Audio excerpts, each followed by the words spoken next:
आणखी एक माझ्याकडे एक केस आली। तुम्ही गंमत बघा, ह्या परळीमध्ये चाललंय काय एक सांगतो तुम्हाला। गंमत नाही, अतिशय भयानक गोष्ट आहे। गंमत शब्द आला मला। महादेव दत्तात्रय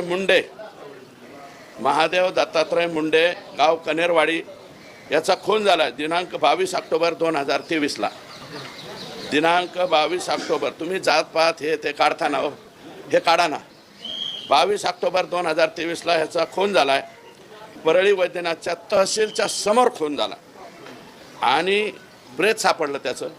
अद्यापपर्यंत पहिले तिथं परळी पोलीस स्टेशनला सानप नावाचे पोलीस PI होते, त्यांनी याचा छडा लावला, याच्यातले आरोपी डिटेक्ट केले। परंतु आका आणि आणखी कोणीतरी सांगितलं हे आरोपीच अटक करायचे नाही, यांच्याऐवजी कोण आरोपी अटक करायचे?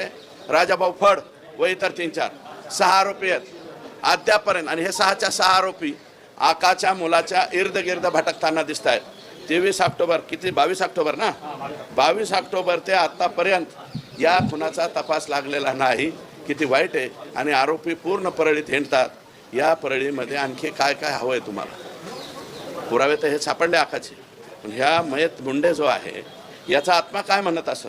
सतीश फडचे मला वाटतं हे मेहुणे आहेत। सतीश फड म्हणून एक कार्यकर्ता, तो पूर्वी पंकजाताईंबरोबर होता।